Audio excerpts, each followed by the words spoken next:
There's something special about Apple's new little charger plug. This is the 40-watt dynamic power adapter, and it looks pretty basic, but it doesn't behave like typical adapters. It actually works differently depending on what device gets plugged into it. In fact, if you own some of the newer iPhones, you may have heard that these models have faster charging abilities. But it does matter which plugs and cables you're using, because not all cords, not even all Apple MagSafe chargers, are going to get you the same results. But that said, you may find that after all of this, you don't even need to pay a lot to get the wattage you need. So let's get into how Apple's new dynamic charger works and what you should know to get the fastest charge out of the latest iPhones. I'm Bridget Carey, and this is One More Thing. Apple's new charger says it can deliver up to 60 watts of power. But what is going on inside this little box to give it that boost to 60? And when does it just go with 40 watts? You can think of this as being smart enough to provide the maximum wattage that your device can handle. There's a little information that is sent between this adapter plug to your device, so it knows what the situation is. Hi, I'm a dynamic plug. Hi, I'm an iPhone 17 and I'm so thirsty I can take up to 40 watts. Okay, great, here you go. Or so that's how I think the conversation goes. Basically, the adapter will start at the top wattage that your device handles. And even though it can give 60 watts, iPhones do not take in 60 watts. So this is not giving your iPhone 60 watts of power. But if the adapter plug gets connected to a MacBook, well, yes, your laptop can handle 60 watts. Help me, I'm low on battery. Yeah, it's gonna send over 60 watts for a short period of time, but then it's gonna drop off to a sustained 40 watts. Now, what's impressive is how it can do that while also being so compact. And because of the size, it cannot run 60 watts for a long time, but can safely do it for a short sprint. So that's the special engineering going on here. And that explains a bit why it is not a cheap accessory. This dynamic power adapter is $40. And if you want to know what's inside, there are some cool teardown videos that I found on YouTube. They show all the guts, and it made me go, yeah, that's why it costs $40. But let's go back to phones.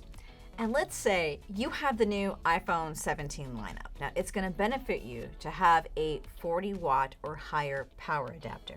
The iPhone 17 and the 17 Pro models just need 20 minutes to reach 50% battery when they are using a 40 watt charger. We found that to be the case in our tests. CNET's Patrick Holland used Apple's 40 watt dynamic power adapter with his iPhone 17 Pro Max, and in 20 minutes, it got to a 49% charge. So just shy of 50%. But the iPhone Air is a little different.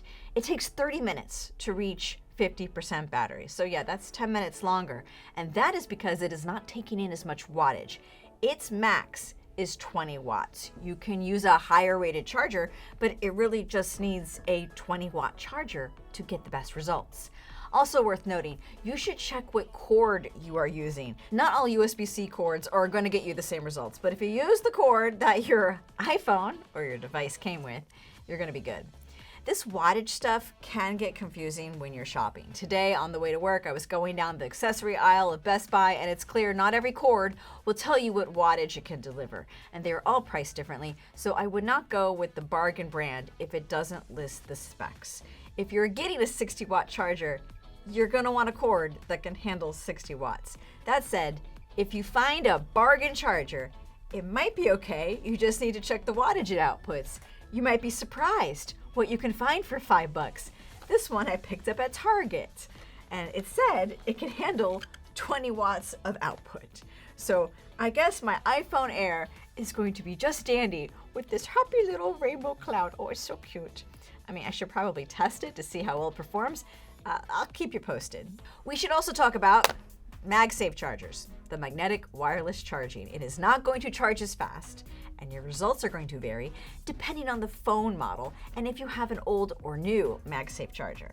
The first run of Apple's MagSafe chargers had this rubber cord, and they only deliver up to 15 watts of power. It's not going to get you the fastest charging speeds. There was a second version that Apple released in 2024. It provides up to 25 watts of power. Now, this second version has a braided cord, and it matters what adapter you plug into the wall. For the best results with MagSafe cords, use at least a 30 watt plug adapter. If you have last year's iPhone 16 or 16 Pro, the new MagSafe is going to support up to 22 watts. Last year's 16 Plus and 16 Pro Max, along with this year's 17, 17 Pro, and 17 Pro Max, they're all going to get you a little more and support up to 25 watts of MagSafe charging. As for the iPhone Air, well, like I mentioned before, the most it can take is 20 watts. But the best results still are with the newer MagSafe cord. And if you have the iPhone 16e, well, that is not fast charging. That is 7.5 watts. It's the basic Qi wireless charging standard. You do not need to have the newer MagSafe cord. Okay, that was a lot of numbers, but I hope it sparked some interest in at least knowing what kind of wattage your adapters are built to deliver, or it might have you looking more closely at what wattage is advertised on the box the next time you see a cheap adapter on sale. And Apple was not the only company coming out with chargers that have new charging tricks. Google just came out with the Pixel Flex 67-watt charger with 2 USB-C ports. And when it comes to MagSafe, you're going to be seeing more third-party companies coming out with magnetic chargers that dish out the same wattage as Apple's, because Apple's newer MagSafe is now standardized with the Wireless Power Consortium. It's under Qi 2.2, and that's designed to take in more wattage but also be smart enough to manage temperature. Yeah, batteries don't like heat, and if there's heat, it won't charge as fast. The type of case you have can also have some impact on heat. Some devices have worked in cooling technology into their charging stand. Belkin has a new model that charges 3 devices, but it also has a fan to keep the phone cool so it doesn't slow down the charge. Are you thinking about picking up one of these new chargers? It certainly looks slick and it's fun to click these little prongs. And did you know the prongs don't need little holes anymore? That's just a design thing we did for older outlets. Yeah, I'm full of fun facts. Be sure to subscribe and share in the comments if you got a charger setup that you like so we all can learn. And if you are into battery life tests, we have a full breakdown of our CNET Labs iPhone battery test results now on the CNET.com. I'll link it below in the description. This episode's out of juice and so am I, so thanks for watching and I'll catch you next time for one more thing.